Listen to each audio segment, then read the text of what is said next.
Magsitayo ang lahat para sa ating panalangin sa ngalan ng Ama, ng Anak, ng Diyos, Espiritu Santo. Amen. Isang magandang umaga sa inyong lahat, mga mag-aaral.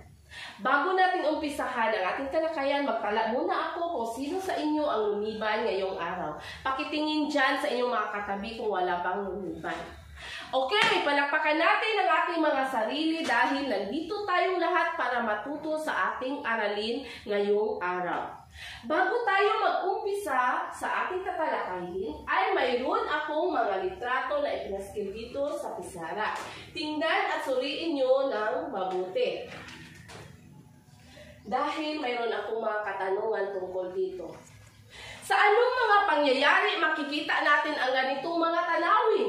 Cardo, tama, sa digmaan. So, pamilyar ba kayo sa mga digmaang naganap sa ating daigdig noong unang panahon? Magbigay ng halimbawa, Ana. Unang digmaang pandaigdig. Okay, Cardo, ano pa? Ikalawang digmaang pandaigdig at iba pa. Kung ikaw ay saksi sa ganitong mga pangyayari, ano ba ang posible mong maramdaman? Matatakot, malulungkot, at mawawala sa sarili. Ang mga kasagutan na inyong ibinigay ng mga halimbawa ay epekto lamang kapag mayroong digmaan.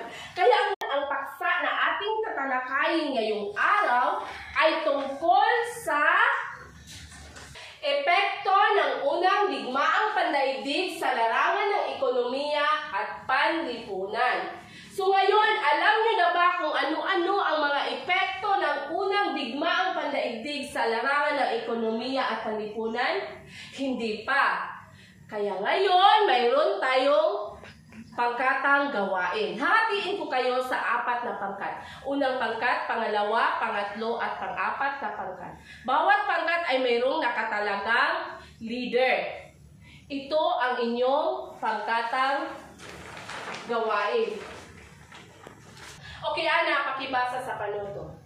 Gumawa ng isang malikhaing presentasyon tungkol sa mga epektong pagkabuhayan at panlipunan noong unang pandaigdig.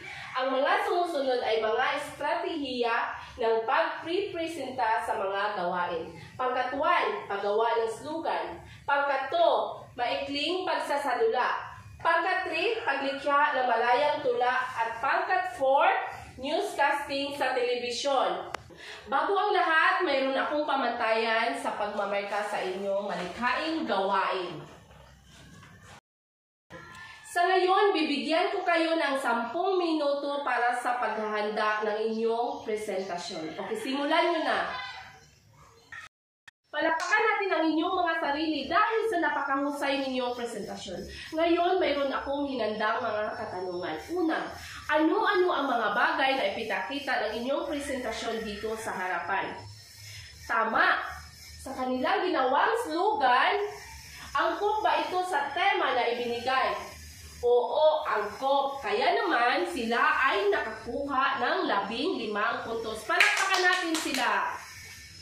Okay, ano-ano ang mga epektong kadalasang nabanggit sa bawat grupo? Cardo. Tama, ang pagkasira ng ating mga ari-arian, marami ang namatay na mga tao, paghihirap at saka pagkagutom. So base naman sa ginawa ninyong mga presentasyon, may malaki epekto ba ito sa buhay at ari-arian ng ang unang digmaang pandaigdig? Ipaniwalag ang inyong sagot. Okay, Antonio. Tama, sapagkat napakaraming mga tao ang nasawi dahil sa digmaan. Nawasak ang ating mga tahanan at nawalan sila ng mga kabuhayan. Paano nakaepekto ang unang digmaang pandaigdig sa kalagayang pandaigdigan? Tama, Cardo. Halimbawa sa turismo, kapag ikaw ay isang turista at gusto mong pumunta sa Eiffel Tower upang magbakasyon, gugustuhin mo pa bang pumunta doon gayong alam mong may digmaan at kasali ang France sa unang digmaang pandaigdig? Abay, syempre hindi na. Dahil mamamatay ka lang doon. Umuulan ng mga bala at nagsasabugan ang maraming mga bomba. So pangalawa, sa larangang pangkalakalan, kapag ikaw ay isang negosyante at gusto mong magtayo ng isang negosyo sa lugar o sa bansa na mayroong digmaan, itutuloy mo pa ba gayong alam mo na malulugi ka lang? O hindi kaya mamamatay ka lang doon dahil sa may digmaan? Hindi na. So ngayon, ano ang paglalakad na iyong mabubuo sa ating aralin ngayong araw? Okay, Cardo.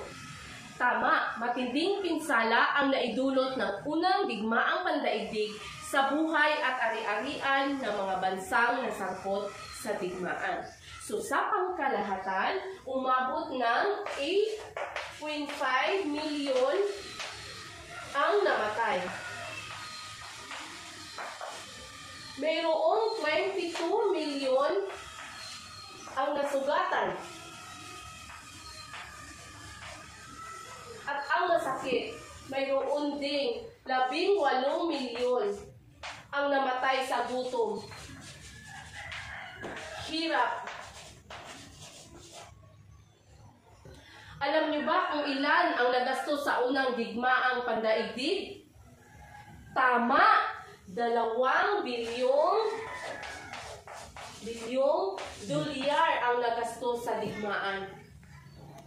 Mga mag-aaral, sa kasalukuyan o sa nakaraang panahon, meron bang mga digmaang naganap dito sa ating bansa? Okay, Carla.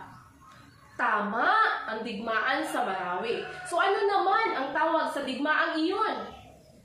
Magaling, ito ay ang tinatawag na digmaang sibil. Dahil kapwa Pilipino ang naglaban-laban sa pagitan ng mga sundalong Pilipino at sundalong Muslim o Maote ISIS. At nangyayari lamang ito dito sa loob ng ating bansa at walang ibang bansa na nakikilahok o nakikialam. Kaya ito ay ang tinatawag na digmaang sibil. Sa ngayon mga mag-aaral, bakit mahalaga ang pagtataglay ng kapayapaan sa ating pamayanan? Okay, Carla.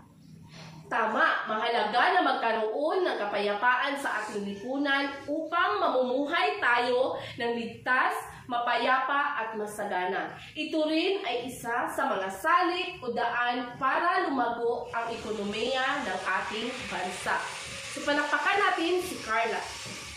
So bilang isang mag-aaral, paano mo mapapahalagahan at mapapanatili ang kapayapaan sa ating pamilya, paaralan at lipunan? Uunahin natin sa pamilya. O ikaw, Diego, paano mo mapapahalagahan at mapapanatili ang kapayapaan sa iyong pamilya?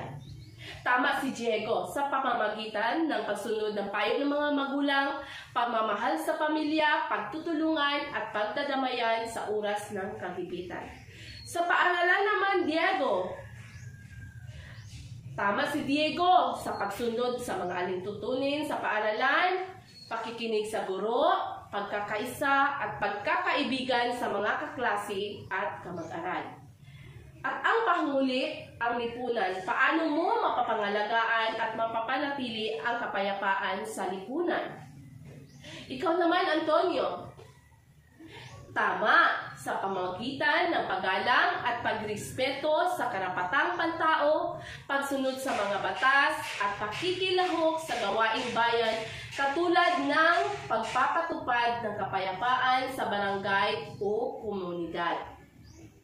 Okay mga mag-aaral, naiintindihan nyo na ba ang ating aralin ngayong araw? Kung naiintindihan nyo na, mayroon akong ginawang maikling pagsusulit. Maria, pakibasa sa panuto.